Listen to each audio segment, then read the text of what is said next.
Mientras uno vive, tiene uno que seguirse preparando. No importa si estás retirado, tienes tú que seguirte preparando. Una vez que han pasado por un programa de los múltiples que tú has visto con directivos y luego no te vuelven y te dicen, profesor, ¿cómo de verdad pongo esto que me ha dicho que es tan bonito? ¿Cómo lo pongo en marcha en mi empresa para que funcione? Hola, antes de empezar el capítulo de hoy quiero decirte que este es un espacio que está sponsorizado por Depersómetro, que es la herramienta que tenemos en Depersonas para poderles decir a las empresas lo que está pasando en sus equipos antes incluso de que las personas decidan abandonarlo o para crear circunstancias en donde la gente quiera quedarse. Espero que disfrutes del capítulo de hoy.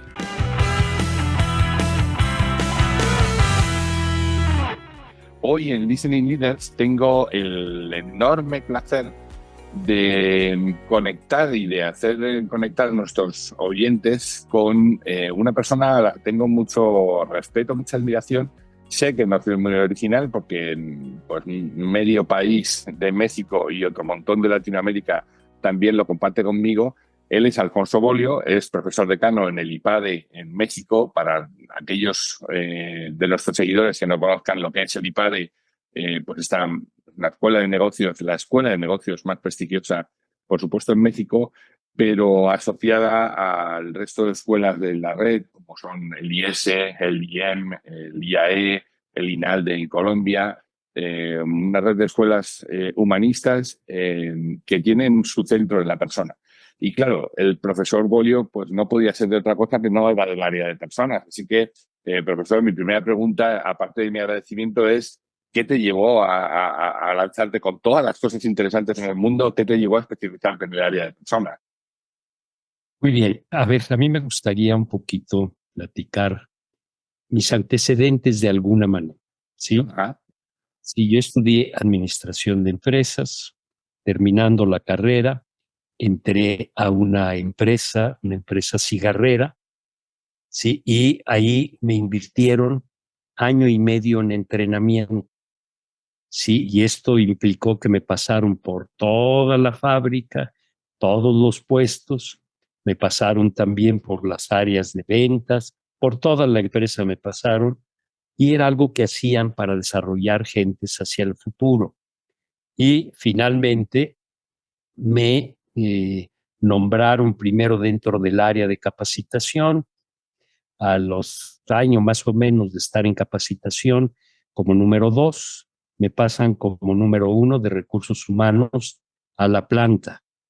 Sí, ya ahí ya era el trato directo con a nivel sindical.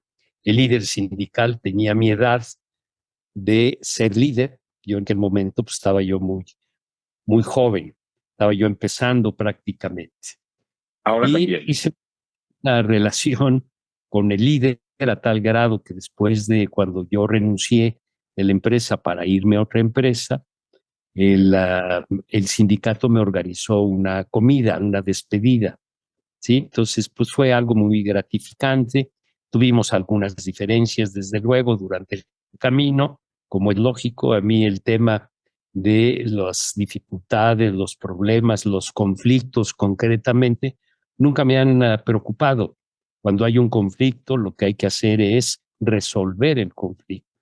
Y siempre hay formas de resolver los conflictos, porque si no sabemos que si no se resuelven, pues son malignos, tienden a repetirse y a ir creciendo, que dentro del aspecto técnico se le llama escalamiento. Entonces yo prefiero ir resolviendo, eso es lo más práctico y más adecuado desde mi punto de vista para mantener esa situación. Después de ahí me fui como cabeza en otra empresa, una empresa alimenticia, que básicamente era una empresa americana, y ahí estuve varios años también. Me tocó el cierre de la empresa en México. Wow. Uh-huh. ¿Sí? Esa fue Heinz Alimentos, sí, que se cerró en México y me tocó todo el proceso estando dentro de recursos humanos. Afortunadamente se terminó bien eso. Después pasé a una empresa de una familia amiga mía, sí, y ahí me tocó ver, y es también dentro de recursos humanos, la relación del padre con el hijo en esa empresa.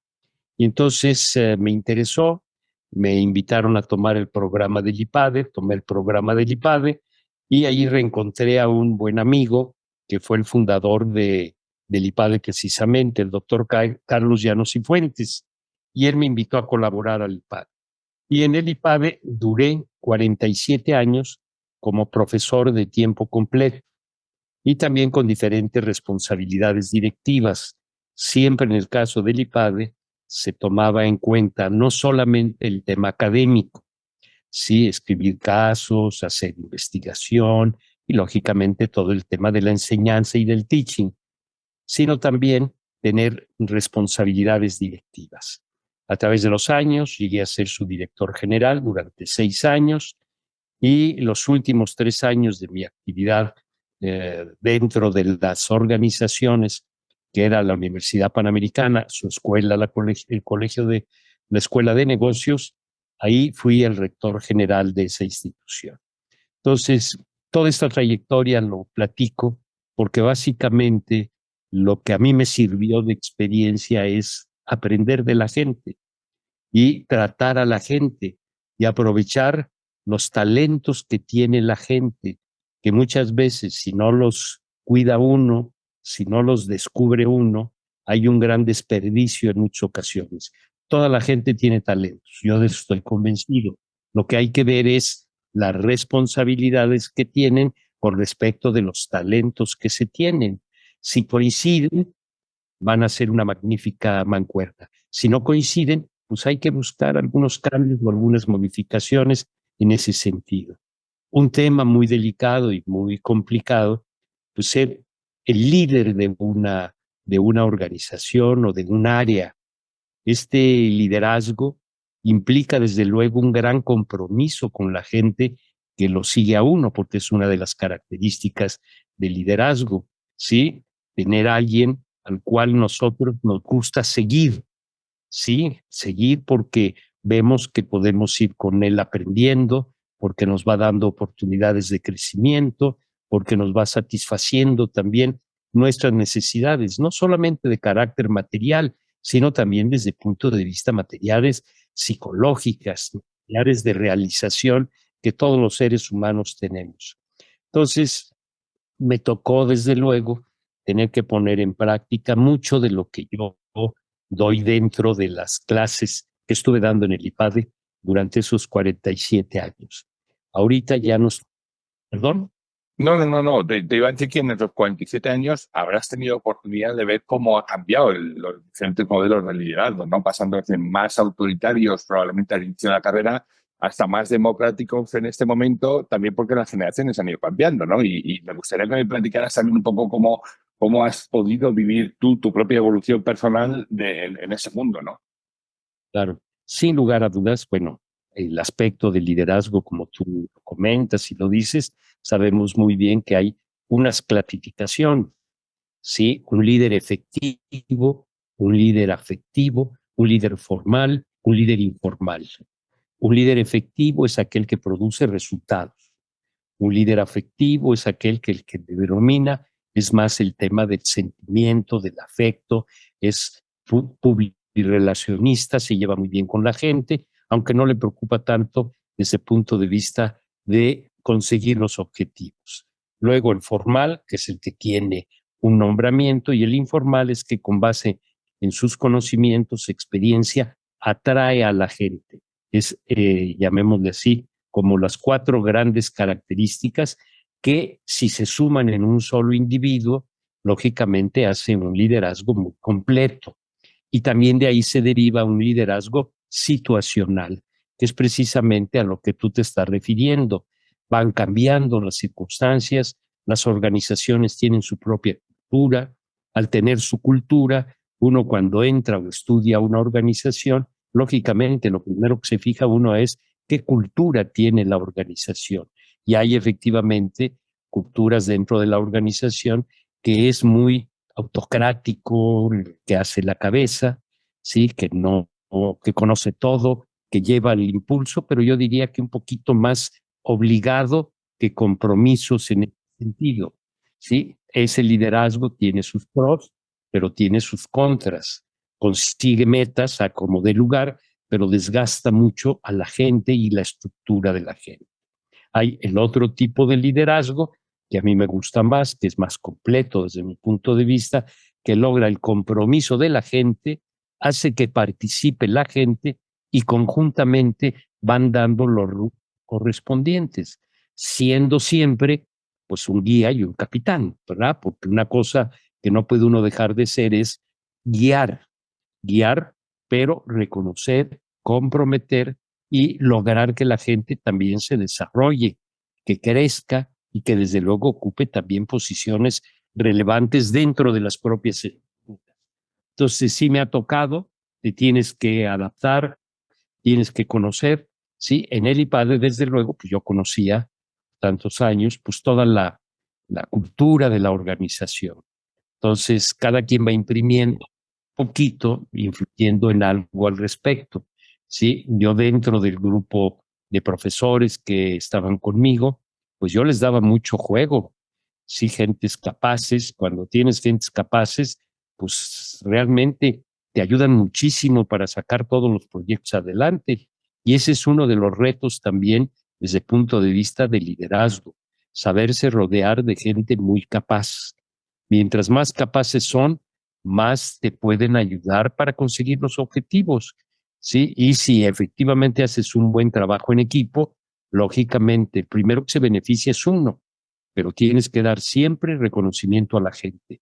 No puede uno ponerse medallas, sino el grupo es el que tiene la medalla, no es las individualidades las que tenemos las medallas, sino el grupo es el que efectivamente tiene todos los méritos a ese respecto. Y eso hay que reconocerlo desde el punto de vista de la gente. ¿Querías preguntar?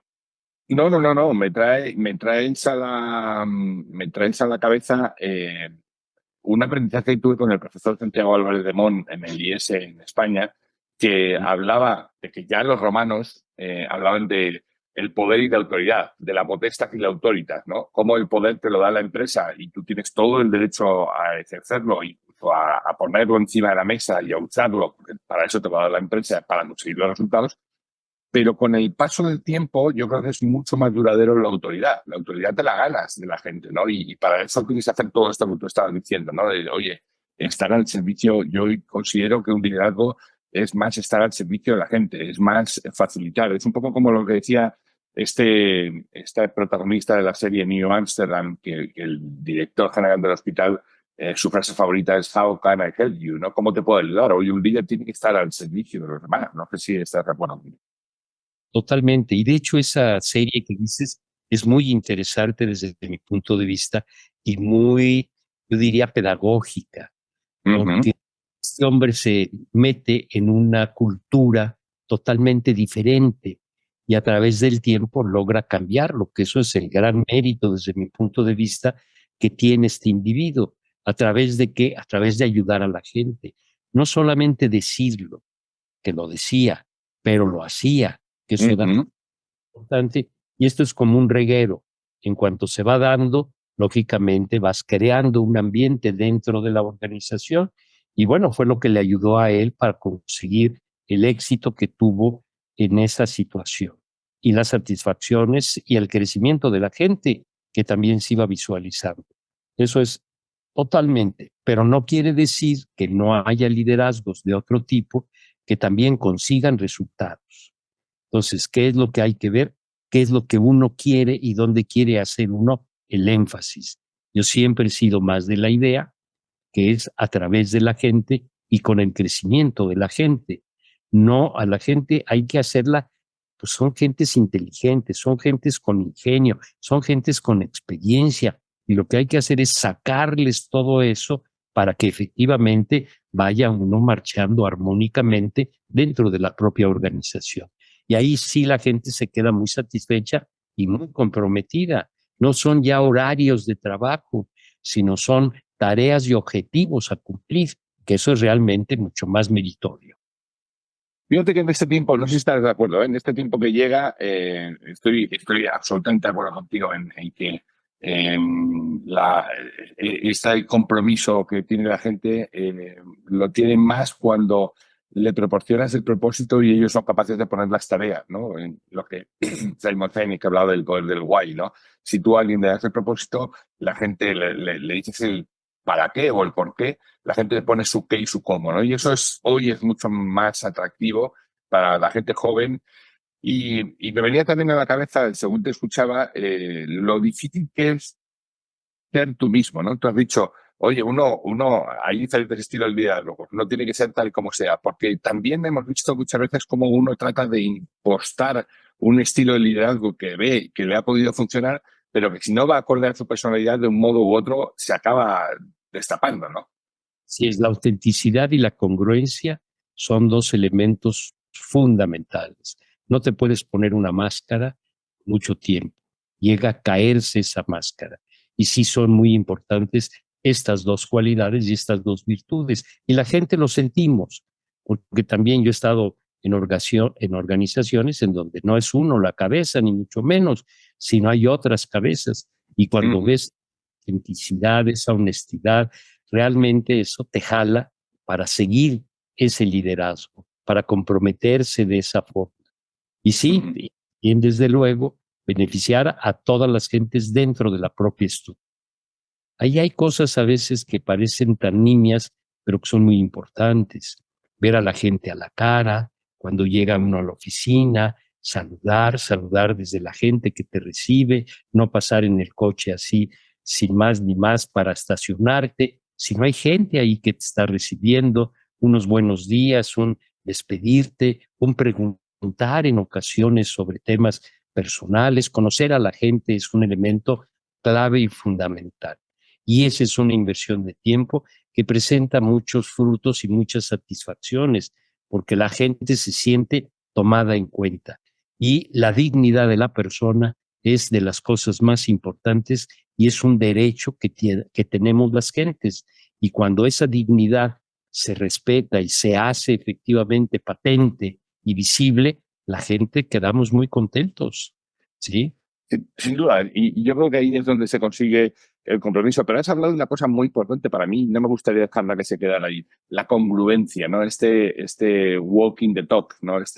Camina por donde hablas, ¿no? Qué tan difícil es, porque se nos llena, y te quería preguntar por esa parte de la formación continua para los directivos, ¿no? Alguien pasa por un programa de actualización por el IPADE, y sale con la efervescencia propia del soufflé que se ha inflado y llega y llena toda la organización de misión, visión y valores, ¿no? Y los pone allí, los redactan muy bonitos pero claro, luego hay que hacer que esas cosas pasen. Luego hay que, con los comportamientos del día a día, hace falta que eso sea coherente, como tú bien decías, ¿no?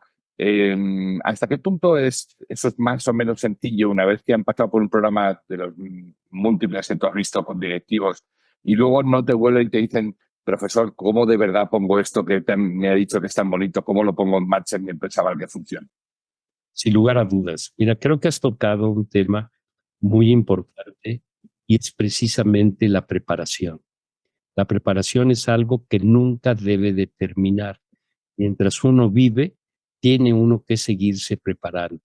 No importa la edad, no importa si estás retirado, tienes tú que seguirte preparando. Ese es un tema, desde mi punto de vista, medular. Y eso es lo que te va manteniendo también, pues yo diría, no solamente activo, sino también con la oportunidad de tratar a mucha gente y de aprender de mucha gente en ese aspecto.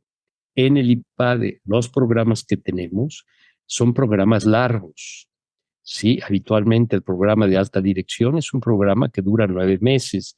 El programa de dirección, que es para los principales colaboradores, es un programa de 8 meses. ¿Y esto por qué? Que lo que queremos es incidir en la persona. Y una de las características muy importantes de este humanismo al que brevemente hiciste referencia de algunas de las escuelas es precisamente una característica competitiva que tenemos estas estructuras y estas organizaciones. Aprender la técnica, pues muchas instituciones te lo dan, ¿sí? Pero aprender desde el punto de vista del comportamiento humano, ese autoconocimiento, ese heteroconocimiento, es un elemento fundamental. A veces uno no sabe con claridad cómo impacta uno a la gente, ¿sí? Y a través del programa, siendo grupos heterogéneos y homogéneos en algunos aspectos, heterogéneos en experiencias, heterogéneos en preparaciones y homogéneos en posiciones, en gentes que tienen responsabilidades directivas muy importantes. Y esto lo que te ayuda es darte cuenta en que ni lo sabes todo, ni lo puedes todo.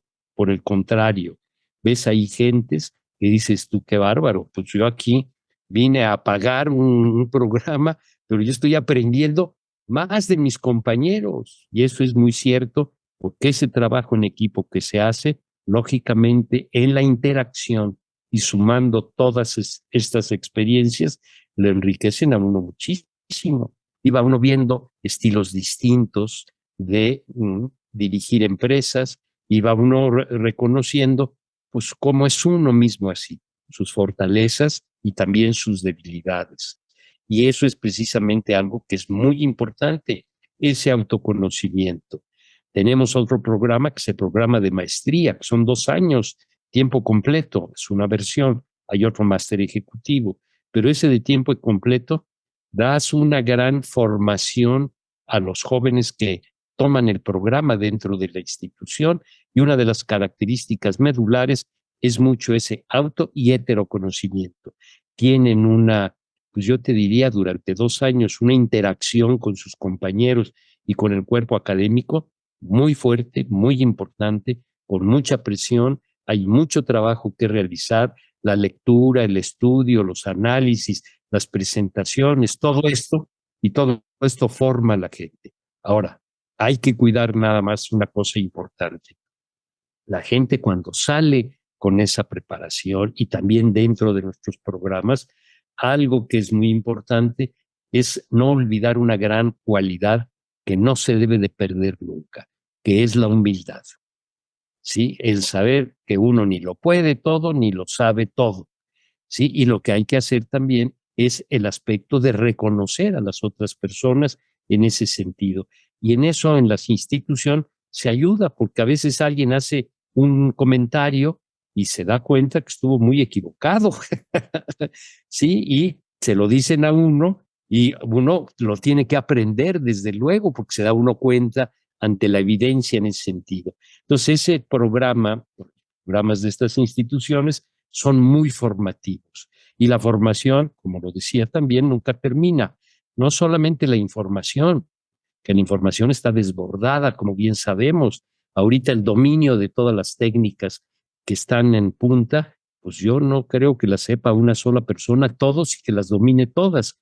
Y todo lo que viene con la inteligencia artificial, pues es todo un elemento también de un gran descubrimiento, avance y preocupación, ¿no? Ahí lo vamos viendo en ese sentido. Entonces, sí, instituciones que hacen mucho énfasis en la persona, en el respeto. Sin duda. Fíjate, déjame que comparta contigo y con nuestros seguidores una experiencia que vi en primera persona cuando yo trabajé por 20 años en el mismo banco en España. Hice muchas cosas muy diferentes y en un momento de 4.500 personas que éramos, se hicieron a 2 personas. Cada año hacían este llamado y buscaban a 2 personas para mandarles un programa de perfeccionamiento directivo, y ahí entré yo en contacto con el IS, ¿no? Claro, Alfonso, cuando tú eres 2 de 4.500 estadios, estás tú y no hay nadie más por debajo, ¿no? O sea, te crees muy cercano a sentirte alguien especial porque eres 2 entre 4.500. Y me acuerdo que el primer caso, que era un caso además que se desarrollaba en México, y había que decidir si se mandaba la producción a Estados Unidos o si se mantenía en México. No me acuerdo ni qué decisión tomé, pero el caso es que yo cuando lo leí tomé mi decisión. Y como yo era muy cercano a Dios, pues llegué a la reunión de trabajo en equipo y dije, señores, hay que hacer esto, no está en discusión. Y un chavo que había allí levantó la mano y dijo, perdón, yo tuve la misma opinión que tú, y sin embargo, si te vas a anexo 3, ahí puedes ver cómo el desglose de costos y de no sé qué, no sé cuántos, harían quebrar a la empresa si tomáramos esa decisión en 3 meses. Y yo dije, ¿de dónde ha salido este colega, no? O sea, ¿de dónde Y eso fue una inyección de humildad, ¿no? Al hilo de lo que tú decías, ¿no? Por tanto, el aprendizaje no solamente viene de los profesores, sino viene de otros colegas que de repente te pueden dar efectivamente un punto de vista en el que tú ni siquiera habías reparado. Claro, claro. Y algo que se da muchísimo, yo me atrevería a decir, porque no se pierde eso, es, yo diría, la competencia. Pero hay tipos de competencia. Yo digo que hay una competencia mala, ¿sí? Con colegas, con compañeros, y hay una competencia muy buena, que es contra uno mismo. Uh-huh. Y ese contra uno mismo es un poco decir, ¿cómo puedo ser mejor cada día? Y para eso implica, desde luego, el que te proyectes los años y decir, ¿cómo me gustaría verme en 10 años? ¿Sí? Luego, ¿cómo me gustaría verme en 5 años? Y por último, ¿cómo me gustaría verme para el año que entra? Y entonces ahí uno lo que se tiene que proponer es en qué campos tengo que mejorar, que siempre hay posibilidad de mejora. Eso no nos cabe la menor duda. Y entonces, si yo me quiero ver como una persona feliz en 10 años, con un sentido de realización, ¿qué tengo que hacer desde ahorita para esa situación? ¿Y qué medios son los que voy utilizando para llegar a ese objetivo y a eso? Y eso todos los años lo vas haciendo. Y entonces te va ayudando año con año ver cómo vas evolucionando en ese aspecto. Una cosa bien complicada a veces de aceptar es la retroalimentación. Uh-huh. Esto es difícil, hacerlo y que te lo hagan y lo aceptes. Y eso también te ayuda a tu humildad, ¿sí? Cuando te dicen, oye, yo veo, me preocupa en tal situación, hayan visto algo que cometiste, dijiste, ofendiste o lo que haya sido inconscientemente, y eso aceptarlo, reflexionarlo, llevarlo a si me lo han llegado a decir en otros lugares, la familia, algún buen amigo, etcétera, te ayuda muchísimo en ese sentido. Que ese es otro aspecto que uno también tiene que estar siempre muy abierto. No importa la edad, ¿sí? Siempre hay quien nos puede, yo diría, corregir en algo que estamos omitiendo. A veces cuestiones hasta de estado de ánimo, ¿no? Y que estás, pues no sé, un poco de mal humor. Y bueno, la gente, ¿qué culpa tiene que tú andes un poco de mal humor y además un mal humor infundado? ¿En qué sentido infundado? Oye, estás vivo, ¿sí? Todavía tienes oportunidad de pasarlo bien, de hacerlo pasar muy bien a las otras personas, una sonrisa, una plática. Esto le cambia a uno la panorámica, a uno mismo y lógicamente también a las otras personas. Porque yo Sin ves duda. a veces unas gentes, compañeros, amigos de generación, que están medios amargadones, ¿no? Entonces dices tú, no, así no vale la pena. Sí, hay que buscar efectivamente en todo momento, yo digo, una salud mental, que es un elemento también clave. Uh-huh. Fíjate que decía Peter Drucker hace como 15 o 20 años, el gran gurú norteamericano, decía, volveremos a las aulas, tal y como se está desarrollando el mundo, volveremos a las aulas, pero no a las aulas académicas, tal como la conocemos, sino a estos espacios de reflexión entre colegas, estos aprendizajes de aprendizaje conjunto, en donde esa competitividad de la que tú hablabas no solamente es una competitividad contra otros, sino a favor de otros, ¿no? Y ahí se rompe un poco también esa vieja máxima de me va mejor cuanto peor le va al de al lado. No, me va mejor cuanto mejor le va al de al lado. Si soy capaz de hacerle que al otro le vaya bien, a mí me va a ir bien. Y esto es algo que se requiere mucho hoy en las compañías, ¿no? Sobre todo con gente más joven. Quería hacerte una última pregunta, Alfonso. No deja pasar esta oportunidad para hablar de cultura en las empresas, ¿no? Y muchas empresas están queriendo indoctrinar o imponer la cultura de la empresa por la vía rápida y no sé cuánto de sencillo lo veas. Sí, la verdad es que son procesos que duran años, ¿sí? Y hay que ir paulatinamente. Sí, por ejemplo, los 4 elementos clásicos, llamémosle así, de diagnóstico de una cultura. Uno, el tema de valores. Sí, oye, ¿qué valores se tienen en esta organización? A veces no se es tan consciente de esos valores, no solamente los que se ponen, sino Exacto. Los que se viven día a día, claro. Esos son los más importantes y son los que tenemos que tener muy presentes. También el aspecto de creencias, no creencias de tipo espiritual o religioso, sino creencias desde el punto de vista del trato al personal, cómo tratamos al personal, qué lugar le damos, qué consideraciones, cómo analizamos y retroalimentamos a las personas, qué oportunidades les damos, qué desarrollo encuentran dentro de la organización, si entran con 1, que ojalá y salgan con 10, desde el punto de vista de crecimiento, de conocimientos, de que haya progreso en ese sentido, aunque se mantenga en la misma posición, pero se va enriqueciendo lo que va haciendo la persona en ese sentido. Luego, otro tema fundamental también son las tradiciones.